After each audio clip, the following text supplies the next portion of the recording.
You know what's worse than a bad idea? A bad idea you follow through with. I have come up with loads of awful plans throughout the years, but thankfully somebody has stopped me. When it comes to wrestling though, well, no. So I am Simon Miller, and would you like to hear some of these things that actually happened? Sure you do. Let's go. Number 10, the Goaly Goua. At one point backstage in the then WWF, somebody said, hey, a giant turkey should hatch from an adult-sized egg on pay-per-view.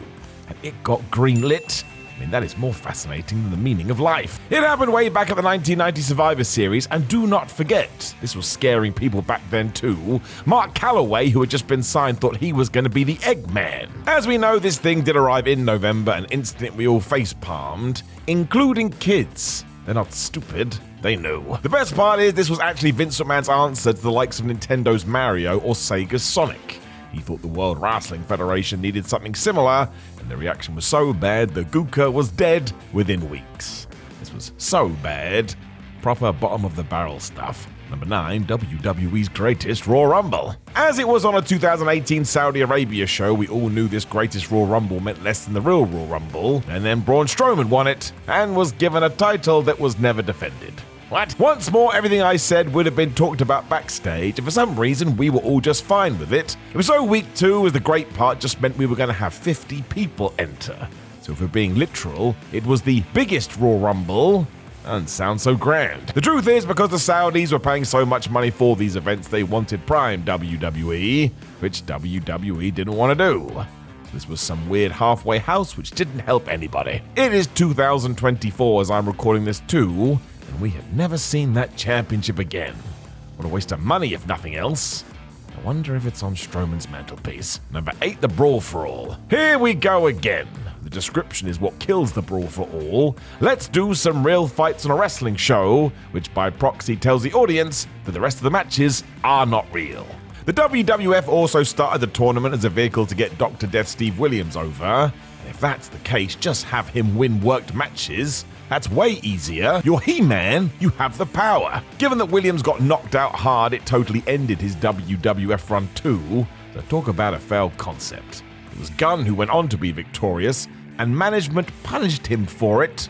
So infuriating. Number 7, Gable Stevenson can be Kurt Angle. Do you know what is ridiculous about this? By the time Gable Stevenson had debuted on NXT, we already had the best Kurt Angle copy. His name was Chad Gable. With these two, the comparisons were light and not like a blow to the skull, which told you maybe, just maybe, Chad could follow suit. But we shall keep it open. Because Gable Stevenson had won the gold medal in wrestling though, WWE decided any time he was mentioned, Angle's name must come next, as well as Brock Lesnar's. Do not make a mistake, this guy's the real deal, please listen to us. We'll never know now either, because after what felt like a long old time, Stevenson was let go because it wasn't working out.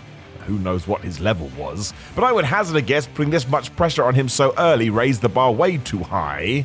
I mean, you're literally going to have to become one of the best pro wrestlers ever to make it come true. Number 6, Ronda Rousey's babyface turn. I don't think Ronda Rousey being a babyface was totally out of the realms of possibility, but go and listen to Ronda talk about it. Even she thought it was silly after a while. If the performer feels that way, well, come on. And sure, this wasn't the case at first, as Rousey was irked by the boos, but it's a Logan Paul situation. He felt the same, but somebody sat down with him and explained the deal. It doesn't sound like anybody did with Ronda until she got under Paul Heyman's learning tree. I truly believe a Triple H book Rousey is night and day, and she just didn't get the support she needed. That's true, of course you're going to feel a little bit miffed. You don't know the industry. Somebody has to fill you in. I'm 99% sure that's what Craig David was singing about. Number 5, the Core. My favorite story about the Core is the way it's spelt. True or not, Wade Barrett has said that it was meant to be spelled C-O-R-E and not C-O-R-R-E, but they said he slated to do the paperwork and he screwed it up. I like that tale so much, I'm just gonna believe it. It was also WWE trying to save face because man, had they screwed up the Nexus. Just go and listen to anybody talk about SummerSlam 2010. As soon as management realized it, the Core was their way to try and save it, as they feuded with the new Nexus led by CM Punk. This is just so messy. Barrett could have been good in this role too, but you know the deal. For whatever reason, WWE never booked him properly, and it is so maddening looking back now. He proved it time and time again, and then bam, we chopped the legs off from underneath him. What a stupid thing to do. Number 4, NXTs First Run. Given what NXT has evolved into, this is sort of hilarious. Because way back when, NXT was not a developmental brand for the main roster, it was in fact a reality show. That's right. We did have rookies, but that was just an excuse for Vince McMahon to have them look like idiots, which also means, yep, the company was hiring people and putting them on a payroll to laugh at them. What are we doing? Most remember the Miz and Daniel Bryan pairing, but all things considered they made this work, but I cannot fathom the people in charge thinking this was a good use of time. To use wrestling vernacular, we were basically burying our own company. WWE was mostly just obsessed with the boom in reality TV, but still. This wasn't it, and fans mostly took it as insulting, and I thought about it, and I think that's because it was. Number 3, the wildcard rule. So get your head around this one. WWE had brought in the brand split as a way to separate Raw and SmackDown, and then constantly spent their time figuring out ways to get Raw guys on SmackDown and SmackDown guys on Raw. That is bonkers. Rather than end the draft, Vince McMahon would just find dumber and dumber ways to justify this, such as the wildcard rule. It was in 2019, and it meant 3 Monday guys could appear on Friday and vice versa. And guess what happened instantly? More than 3 wrestlers jumped ship. So he introduced a rule and then broke it. Please hit me in the face. Commentators tried to justify it by saying that the number had been increased to 7 when it was scaled back to 3 before all of a sudden it was 4. You can see why people hated WWE for a while. It was next to impossible to follow. To be honest, 2019 was just bad all around with the promotion, which is why the door was open for AEW. We all needed it, even if people like to pretend otherwise. Number 2, Booker T doesn't beat Triple H. As ever, Booker T has said after the fact he is fine with this, and his opinion counts the most. Booker was in the feud. From a fan point of view, though, no idea. Now, you can spin it however you want, but the story leading towards WrestleMania 19 did have racial undertones. I'm not going to use the phrasing here as I find it uncomfortable, but it was there. If WWE was not going for this angle, they were totally crazy. I would rather wrestling stayed away from this altogether because it usually lacks the needed nuance, but at least if Booker T won the world title, it would send out a good lesson. Do not be a dickhead, you'll get your ass kicked. And then guess what happened? At the show of shows, not only did Triple H win, but after the pedigree, he took forever to cover Booker T.